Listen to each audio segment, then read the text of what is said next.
All right, ladies and gentlemen, we are back. It's your boy Showtime Satch, and today we are here with another episode of Satchmoe Chess. You know, what could be better than enjoying another chess game? This game was actually a lot more recently. This game took place 4 days ago, and man, it was a very fun game for me. A lot of interesting lines, and you know, a brilliant move stuck in there. So, you know, we'll see if you guys can find it. But in this match, our opponent today is Emil. I believe he's from Croatia. Yes, he is. Rated 1695 at the time of this game. I was 1694. You know, my rating had dropped a little bit. I think I'm back up to around 1730 now. But, you know, when you take a break, come back, your rating fluctuates a little bit, but we're getting back on track. And in this game, my opponent plays e4. Best by test. Bobby Fischer said it himself. And that is generally my move when I'm with white pieces. And I had been playing the King's Indian for, you know, the last week or so because that's just something I'm more comfortable with. I tried to go into the Sicilian defense. Now, my knowledge in the Sicilian is not great. I've been wanting to practice the Najdorf because, you know, I'm a very attacking player. I like having chances like that.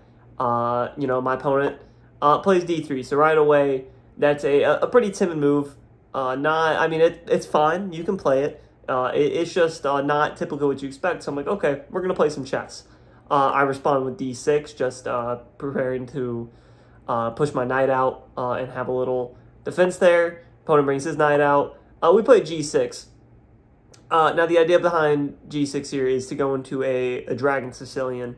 Computer, not the biggest fan here. I think it says 0.5. It doesn't really matter. This is all open. It's all book moves here so far. And then we get knight c3. You know, very typical development. I continue with my plan. Bishop g7. Bishop e3 for my opponent. You know, so just bringing his pieces out. Typical development. Knight f6, preparing to castle. And my opponent plays h3. I believe the idea h3 here is to prevent my white bishop from really getting a good spot to develop. As you see right now, if I wanted to bring it out, I really could only go to bishop d7. Any other spot, you know, you really don't want to put your bishop in front of your pieces like this. So we just decided to castle. We're playing it slow. And now we get queen d2. So he's preparing to castle queenside here. As you can tell, if he was preparing to castle queenside, he probably would have moved his bishop out. So we just, you know, continue development. Knight c6. He's a little ahead on development because I decided to fiend shadow my bishop.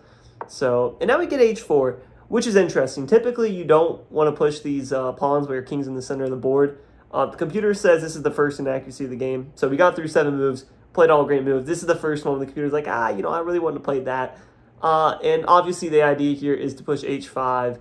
And I'm expecting if we go h5, well, I'd have to play a move. Let's say we develop my bishop. He goes h5. If I decide to capture with my knight, I would expect a rook sacrifice here. And this isn't better. I'm pretty sure this is still a better position for black. But, you know, it creates some chances. My king's open. I don't really have pawns in front of my king. And my pieces are a little out of whack. Let's see what the computer says. Let's give it a moment to think. My Apple computer is a little slower here than your traditional Mac. No, yeah, this is -2 for black. But, you know, not something I wanted to go into necessarily. So we just play h5. Let's see, yep, h5. And h5 is a good move. Computer likes it. You know, I got a thumbs up. That means it's good. And he decides to castle queenside. Castling queenside right here, you know, the computer says it's a mistake. First mistake of the game for either opponent. And the reason it's a mistake is because he has this one lone knight protecting this entire queenside. All of his other pieces are kind of focused on my kingside, so that gives me a chance to create an attack. We immediately go for b5. b5 is sacrificing a pawn. As you see, he's free to capture that pawn if he so chooses. Now, that is not the best move in this position. Even though it is a free pawn, he does end up capturing it. So we'll look at what happens if you decide not to capture it, which probably should have been, b5 here. Instead of b5, if he goes the correct move, which is bishop h6, you trade off his dark square bishop. Even if I try and kick your knight away, you know, this is still a lot better for white. Now, I think black is still in the advantage here just because I'm going to have these pawn pushes, but this is a lot more playable. Instead, my opponent decides to capture. Now, what's the problem with it? It's a free knight, but this gives me a semi-open b file. You know, his king's right over there, so I'm very happy with this move. I just slide my rook over, best move in the position, and he jumps back. So we're like, okay, I have this open file, and in this position, I played queen b6, which, once again, Peter's not the biggest fan of. Obviously, the idea here, if he does nothing, that's a checkmate. He's not going to, you know, we are 1700s. We've gotten past the point of blundering mate in 1. So the better move here, which was actually a pretty interesting line, Queen A5.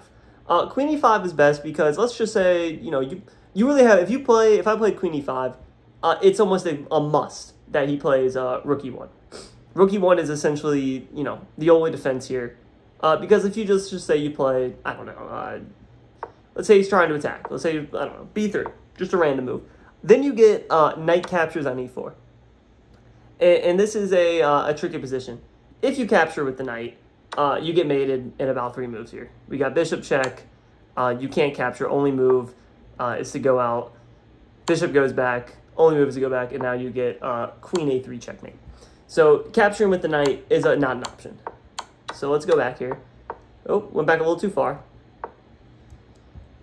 I apologize. Just a little sloppy here. And let's go back into this line. Knight captures. Now if you capture with the pawn, you get the brilliant move. So I didn't see this. So this is why I did not play it. You get the brilliant move. Rook takes pawn. And at this point, you can go ahead and resign the game. The idea here, you have to capture. If you don't, you're going to get mated very quickly. So king takes the free rook. Now you get queen check. So obviously the king right now is defending this knight. You have to give him a check, and you can't block the check, so your only move is to go back. Now you get bishop captures. The knight, your queen is double attacked here, but you have to sacrifice. This checkmate on b2 is inevitable if you don't. So now you're left to sacrifice, and now you're up a queen, and you're winning the game. So that was the idea there between queen a5. I didn't find it. Instead, we go queen b6, which is black is still winning. Now he goes knight a4, attacking my queen. I bring it up, queen b5. Once again, the computer's gonna have its opinion. We're gonna ignore it for here because it's not that great of a move. Or queen b5 attacks the knight, and he has to do something here. And the most natural move in this position, obviously, I just attacked the knight. He doesn't want to go back. We could, and he could try and repeat moves, and that honestly might have been, well, if he tries to repeat moves, he gets mated. So never mind. So he can't repeat moves. You want to defend the knight, right? I mean, that makes sense. And he plays b3. So we bring the knight into the equation. This is setting up a trap, and my opponent does not realize it in time. He plays king b1, which, me personally, I think it makes 0 sense. I get it. He was trying to, typically, if you castle queenside, king b1 is a move you play just off principle. However, in this position, it does not work. And I'll allow you guys to pause the video here. There are 2 moves. We'll show off the one I played. However, they all come down to the same idea here. If you can find it, we'll go ahead and look at it. Queen takes a4 is the move. Queen takes a4, gets the brilliant. And what's the idea here? Okay, if you take the queen, which you have to, if you don't take the queen, you're going to get checkmated here with, queen takes, king over, and then queen goes to a1. Okay, so you take the queen. Now, the move that gets played in the board, this isn't the best move. Once again, this move that I played a little later, I kind of played it in the wrong move order, but we'll go ahead and down this path first. We get knight takes. And now, you can't, your only move is to go king a1. Because if you don't go king a1, well, you don't have another option. You can sacrifice, your queen for no reason. You can go queen here, but, they got this discovered check from the rook. You don't have an option. You go king a1. And now you get another discovered check here.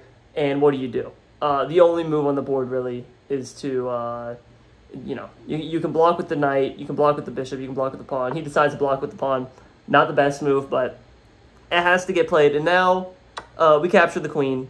And you'd like to capture with the rook here because this fork is impending.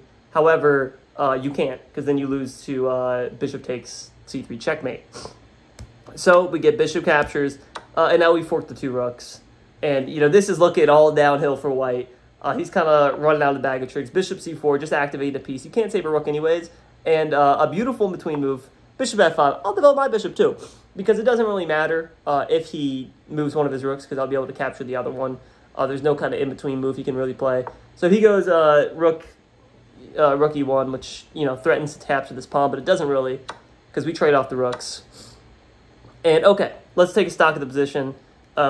we're up 2 pawns, and we're up the exchange. So this is a completely winning endgame. We just got to find a way to do it. E6, we're trying to create a nice pawn chain here in the middle, which I end up getting accomplished here. D5, and he hangs a bishop here, but I was trying to play quick. After calculating that queen move, I was a little down on time, so we somewhat ignore it. We just go for a bishop pin here. We get bishop c2, and now instead of locking up the position, I want to create pass pawns. So we go d4. D4 is solid move. We get trades. He can't capture the knight. Obviously, my bishop's here, and there's not really any great discovered attacks because it would come with check. So, king a2. Now he is threatening to capture the pawn because it doesn't come with check, and now you could, I don't know. There's some discoveries here or whatnot. So, we decided to reinforce it with e5. Bishop e4. Now, my opponent he gets a little tricky down here at the end. We just push s5, just trying to push his pieces around. And he gets a nice check. If he didn't get this check, then e4 would have won the knight. So we go king h8, and now bishop e4. He's threatening, threatening to capture the rook. And he has a nice bishop pair right here. This is blocking off my king, and it gets a little scary. You could easily blunder a checkmate here. We should go rook fd8. It's attacking the bishop, and okay, e4. Now you can't capture the knight. You're gonna lose the knight.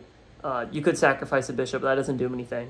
So he plays knight g5, sacrifices the rook, and now look at this. So he's got the bishop here. Now, if this bishop was still on this square, this would be a lot scarier because now my king would have no squares, no squares to move. But he doesn't. So I say I'll call his bluff. Okay, let me take your free rook. He goes knight check. We go h7, and now he probably thinks there's going to be some type of, continuous check here. We just go g8, king g8, get out of that mess. And now bishop e5. He's now planning to give me a check, and now there could be a, some type of continuous check. I think I would still be able to get out here, but it would be a little bit more risky, so we just go ahead and sack the rook. At this point, it doesn't matter. We are up 7 points of material, and we go ahead and push our pass pawn towards promotion. Knight e6, attacking my rook. We go ahead and put the rook behind the pass pawn here. Attacks my rook again. We attack his knight. We're just playing, we're chasing around. Now I got my rook on an open file. So once he goes knight d5, we get rook check, king up. We defend my rook with the pawn. It does sacrifice this e3 pawn, but that doesn't really matter. Gets my knight, or my bishop gets a little more active. He takes the free pawn here, and we go ahead and go rook c1 check, or it takes the free bishop, sorry. Rook c1 check, king moves, take the knight back, and now this is all smooth sailing. Rook f1, we're preparing to push this pawn. He sacrifices his bishop, and now he plays another move here. And after I, block off the queen square, that is the game. Now, endgame was a little simple there. I thought the middle game was fun. There were a lot of ideas. And we can actually go back. I did forget to show one thing here. So, queen takes a4 was not the best move in this position. It was a brilliant move. I got the double stars, but actually the best move was knight captures e4 with the same idea. Because if you simply capture the pawn, this opens up a discovered attack. You think, okay, this is pretty good. Now you play queen takes a4, and this is all but lost. We do the same thing where you capture, and now rook d3 is forced mate in 1. So that's the idea there. So essentially, you can't capture that knight. You end up losing the queen either way, and that was the better way to play it. So if you found knight takes e4, you are a great player, a great chess player. I did not find that. If it had a little different move order, we end up playing that move anyways. Captures the knight. All is well. We win the game. But, yeah, that's the game. Hope you guys enjoyed it. If you did, I'll catch you in the next video. You can check out my chess playlist. I got a lot of videos up if you like content like this. Other than that, I will see you guys in the next video. Peace.